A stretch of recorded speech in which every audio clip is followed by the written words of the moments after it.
Hey guys, this is Nikki, and I got a ring light from Amazon, and it is so bright I might be permanently blinded.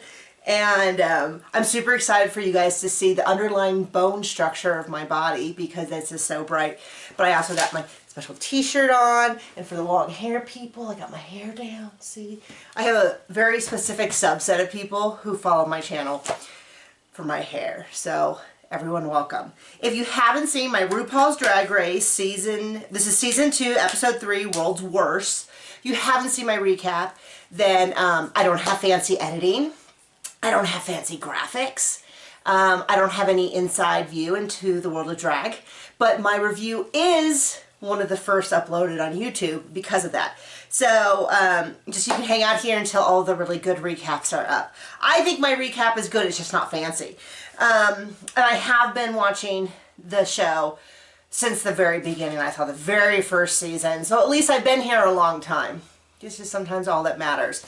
So they clearly re-edited this. We all knew that was coming. They relied very heavy on Sherry Pie, her first premiere, which was episode 2. And I knew this was kind of coming, but they always, if you don't know, they put up on YouTube the first 15 minutes sneak peek. Usually, I think it's usually Thursday, and this time it was Friday, or whatever it was a day late. If it was Wednesday, then it was Thursday, and they had clearly re-edited it, which was the best choice. It does make the show a little hard, and I'll get into that later what I mean, but I think it's the best choice they made. And in general, unless I have to, I'm just kind of avoiding that. There's so many other amazing queens to focus on. That's where my focus is going to be. But I will say kudos to them for re-editing, and it was incredibly challenging, I'm sure, to re-edit, because it's not just as simple as like, oh, here's a 30-second, pull this out and put this back in. They asked the contestants, like, what is the challenge? What is difficult about this challenge? What is hard? And so if a piece of information was provided in that interview, they have to find a different interview, or they have to swap out interviews. So amazing job that they did it in a week. I'm sure that they are frantically re-editing the whole season. And I think this is a really good example of, it's a little tough to watch. I'll just wait till we get to it and then I'll mention it there. Well, everywhere I look, I see that ring light in my vision. It's really crazy. But all the real YouTubers use them, so it's required. And you can actually see that RuPaul uses them as well. And you can always tell because when you look at the iris, there's a perfectly round circle of light. This is not the highest setting. I actually had a higher setting. Let's see if I can do it. But it was like, it's like you can't even see me. So I turned it down a little bit. I think that's about right. Glowy. Anyway, so let's get into the actual recap. So one group just stepped off stage, the other group had time to think, and I think that is reflected in how they met, because one of the groups is like, here's our weakest, here's our issue. The other one's like, So episode 1, queens are like, they're giving us all their weaknesses. It's like, yeah, they're still rattled. They literally just walked off stage, if the editing is correct, but I assume for time, they didn't film it like the next morning. That's my assumption, I don't actually know. So they take the winners, Widow and Jaden, line them up, have everybody line up top to bottom who they think is strongest to weakness. They mix them up a little bit. I'm still working on seeing them out of drag and in drag and doing the names correctly.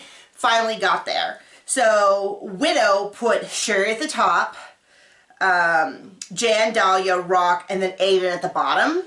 This is what I always get. They're like, how could they put me at the bottom? Someone's got to be at the bottom. I'd like someone just to interview and be like, yeah, they put me at the bottom, but someone has to be at the bottom. The same thing with like oh, this is the most boring part. Someone has to have it. So don't be so shocked and so offended. Just like, don't let it rattle your game. And I mean that from a game standpoint. But maybe it's better for camera. You want more camera time? Maybe be like, I can't believe she put me at the bottom.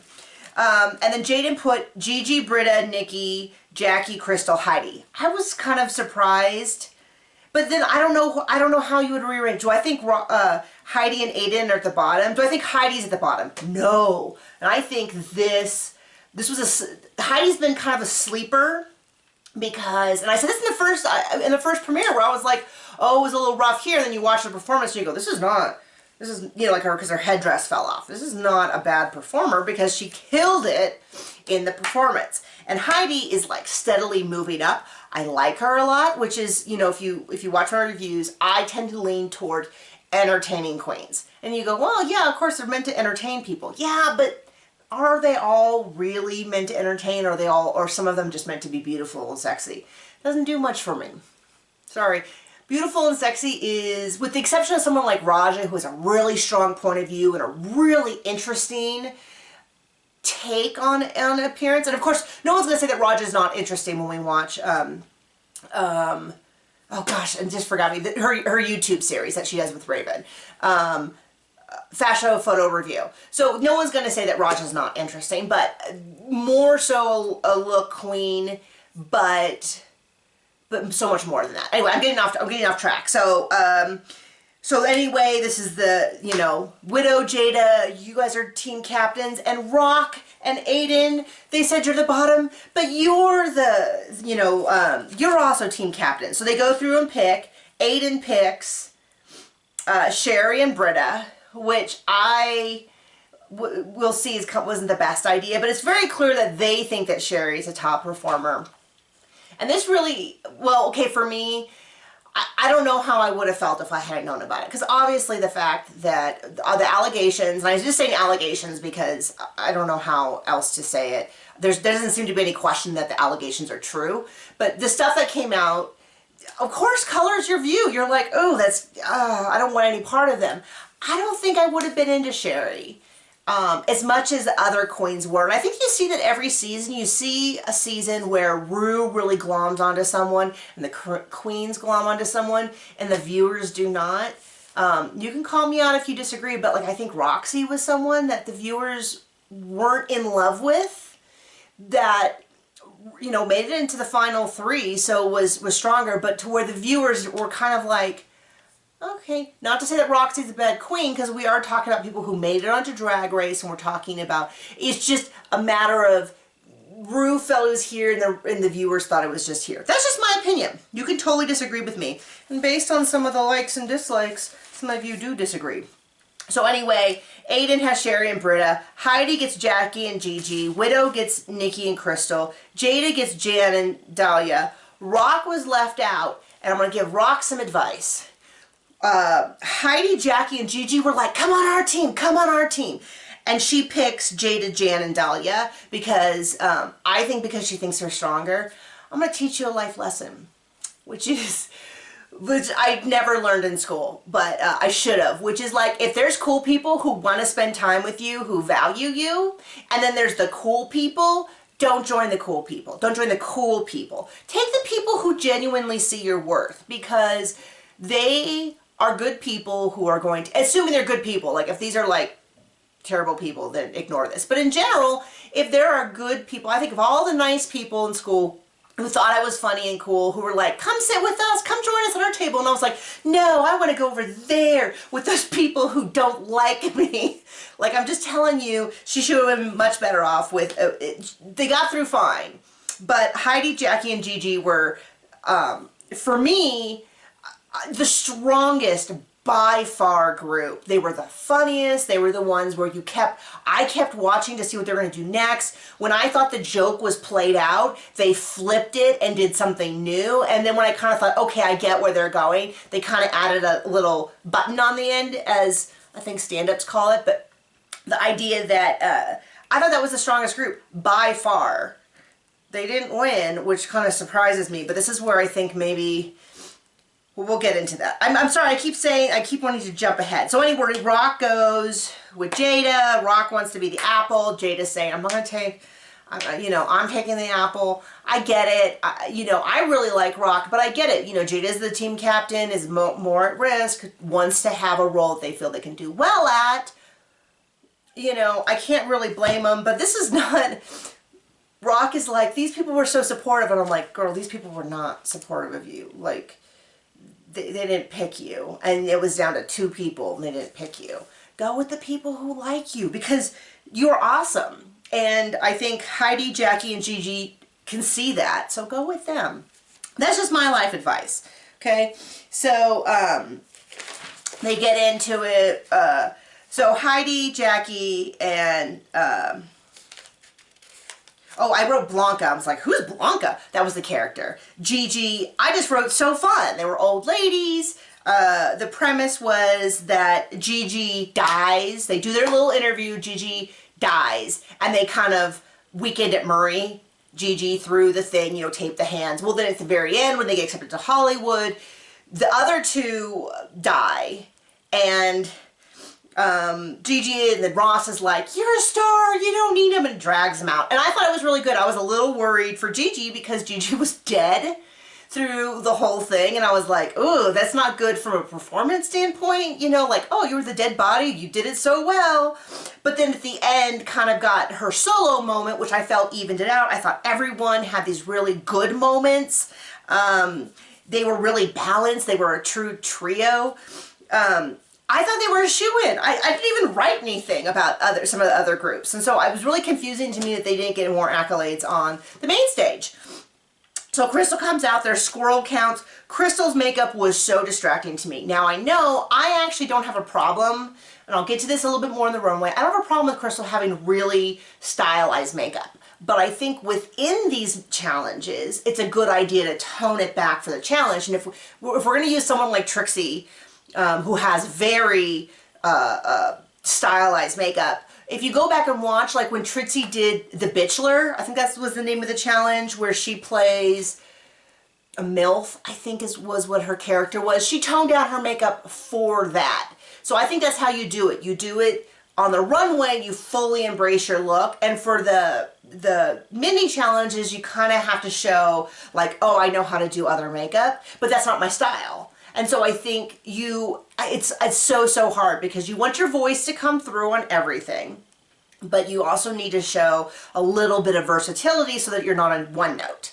I get it. I'm not a drag queen. I would do terrible on RuPaul's Drag Race. So, but I do other creative things, and I know, like I write books, and so when I switch genres a little bit, what do I bring with me, and what do I leave behind so that it sounds like a Nikki book, but it meets the genre requirement. So I totally get it. So that is just my opinion of how it should be done. I didn't like their Squirrel Scouts. Nikki was genuinely, I didn't think Widow was that much of a standout. They were like, oh, she just took it away. I guess compared to the other two, Crystal was confused. I don't know what this says.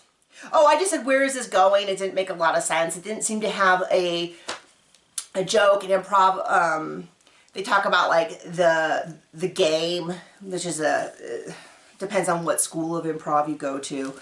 But I thought it was really fun. And I will say that Heidi, Jackie, Gigi had all done a little bit of improv. They seemed to kind of get it. They kind of played us like Heidi didn't quite get it, but she did awesome. So we get to the score for, I assumed that they would be in the bottom. I thought they were going to be voting by groups, which didn't happen. The fruit, I didn't even write that, I just wrote fruit. I thought it was messy, I didn't really understand the idea. The apple wasn't strong, but I felt the only two people I saw were Rock and Jada. I don't even remember who the fourth person was in the group. I know that Dahlia didn't do great as the broccoli. Jan, I didn't even see Jan. I like Jan, but I didn't see her in it. And then Aiden, they did I did not like the one with Ada, Britta, and Sherry, but I didn't think any of them stood out. They were like, we carried you. I didn't see it. It was one joke, which is they all talked at once. At the very end, they had like, I'm done with this, and left. But I didn't see... my husband sometimes gets annoyed with Saturday Night Live because he feels like the joke happens and then there's like another minute. And that's what this felt like. It was like, oh, I get it. They all talk at once. And then it goes on and on and on and on. And you're like, okay, maybe another joke, and then it's like right there at the end, but it's like I felt like they could have cut out everything else and it wouldn't have changed the sketch or the improv. So it was just kind of ugh. So I didn't like them. I was surprised that they put Sherry in the top. I'm not surprised. I thought they would have been in the bottom because I just didn't think there was a lot going on. And so anyway, they have Olivia Munn. There's this whole thing where Britta and Sherry came out. I guess there was a thing with Britta coming out that her assistant accused her or something, but it was very, but then she countered and saying, and then I'm off Facebook and I'm off Twitter, so I don't really know. I really wanted to like like Britta, but I don't like this like ganging up, like, well, we were carrying you. I didn't see that in the sketch. Now, we didn't see them practice because they're trying to eliminate Sherry, so we didn't see them practice. We didn't see what Aiden did. But we didn't really see what anyone did to plan other than Rock wanting to be the apple and a little bit about improv with Heidi, Jackie, and Gigi. I don't think we saw anything with the Squirrel Scout, so I don't really know. I don't really know. We had Olivia Munn, who I was like, what do I know about her? And I know that she got really mad at people who criticized her. It's the end of my knowledge. RuPaul's outfit surprised me. Watch it again, and her left breast, which was right, the right side of the screen, was really odd. And I was like, maybe it's a thing with drag queens now that the boobs don't look like boobs. They're just sort of weird lumps. I don't know. It was really weird because RuPaul in general has a very traditionally feminine body with very curvy. And I was like, what is going on with this one boob? What is going on? So I was a little confused. The theme is buttons and bows. This is how I said it a little bit ago. I think that in general, when you get to the runway, it should be, this is where you really embrace your style. So, I don't have a lot of notes. I really like Jan's. Jan's doing this sort of voodoo dolls, kind of scary. I can picture it, and I know it's from something, like the style-wise, it's an homage to something, but I can't tell you really what. We go through it. No one was really bad. There were some good ones. I'm not going to go through them one by one just because I kind of feel like, are you likely to remember at this point? So half of them are dismissed. We have Dahlia, Heidi Ho. They're giving Heidi a hard name about her name, but her attitude is the best, which is like, if you want to rename me, fine, go for it. You know what I mean? Like, I'm open to that. I think it's kind of the right attitude. Heidi, for me, is like going up and up and up. I didn't dislike her at first, but she is becoming more and more like someone that I'm searching for in the group. I want to find what she's doing. We haven't had a lot of queens we've had a lot of queens that kind of are that African-American country kind of girl, but we haven't had one that's really soared. And so I'm kind of looking for that. I can see her fulfilling that. She's funny. She's a lot funnier than you were expecting from like her initial pitch. She's a much better performer. You know, like when she lost the headdress, it kind of dropped down your expectations, and then she's been able to just slowly rise. It gives a nice kind of storyline to her growth. So Heidi Ho, as they're now calling her, I'm calling her a sleeper. I think if she keeps this trajectory, she's going to be such a strong competitor, and it's going to be such a heartwarming story. Oops, sorry. An alarm for an event that's probably canceled. So anyway, Dahlia's in the bottom. They didn't really see her. Broccoli, and then her pitch was really bad. Why just wanted the broccoli to be sexy? Okay, that is not a sentence you think you're going to hear, and I wasn't buying it. Jackie. Jackie's another one that I'm really enjoying, but I expected to like Jackie, so it's less of a surprise. So there you go. Also on the top, Crystal. We get a moment where it's like, my makeup is, I'm just so insecure. Trust me, girl, I know. I'm not making fun of you for being insecure, because if you're not insecure, I don't really understand who people are. Like, if they're like, oh, you know, I'm really confident, I'm like, who are you? What is your secret? Because I am not secure. So I totally get it. So I'm not making fun of that, but it is sort of that, like, you're on the bottom, you have an emotional moment. I know we all kind of laugh at it in Drag Race, like, oh, of course, they've got their, their big reveal. But it's also reality. It's also what makes the show interesting. If everyone was cool and calm all the time, then it wouldn't be interesting.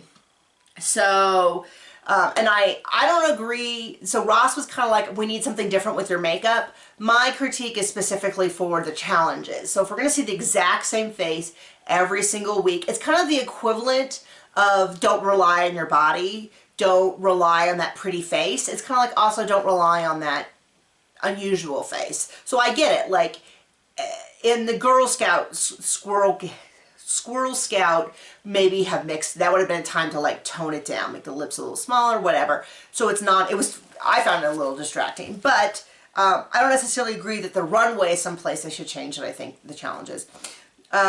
Nikki just a lot of nothing. I thought Ross gave a great, super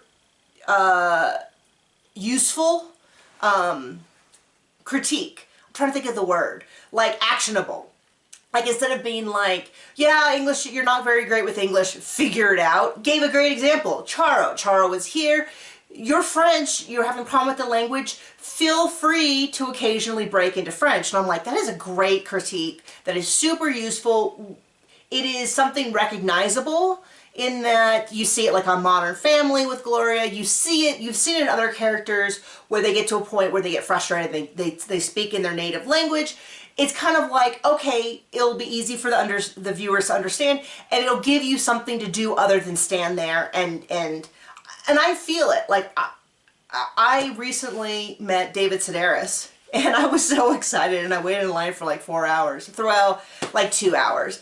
But I was so excited, and I got up there and was like, and I couldn't think of anything. And this is someone who I've read for 20 odd years, probably about 20 years. And I was so excited to meet him. And so I totally get that, like, starstruck, like, this is not how I thought this would go. But it was very actionable advice. So, and I'm getting more interested. When we first saw Nikki Doll, and they're like, oh, I'm French and I'm fashion. I was like, nah, that's just not for me. But we're seeing more to Nikki Doll than just that. We're seeing someone who's vulnerable, who's really kind of funny. Quite often, you know, having problem with these words, but not in this way where you feel like, oh, I'm French and I do not know the word. Like, you legitimately believe that this is something that they're struggling with. It's not an act. So anyway, Nikki's another one that I personally had low expectations for, and it's starting to kind of rise up. And then Sherry won. They glossed over it so quickly. It's a real shame that the clothes apparently were done by a designer who's worried about backlash. The clothes are great. There you go. It's going to be a rough season kind of pretending that Sherry's not there. But luckily there are a lot of awesome other queens to watch. So, Crystal's safe, Dahlia and Nikki. And this was a low energy lip sync. It was a little disappointing. They both were trying to be sexy. And it was just, I mean, I did look briefly on Twitter, and a lot of people were like, oh, you could have done a double elimination. I think the only reason they didn't was because there's still some stuff we want to see. At least I do want to see more from Nikki. Like, what can she embrace the fact that English isn't her first language? Does she have more to say? All that. So, just so you know, I do watch Untucked. I just don't watch it before I review because I want to get the reviews up soon. So hit me up in the comments. Tell me, now that we've seen all the queens together, are you starting to see standouts? Do you have standouts that are different than mine? Do you have critiques of my standouts? I'm always open for more information. Thanks, guys. Bye.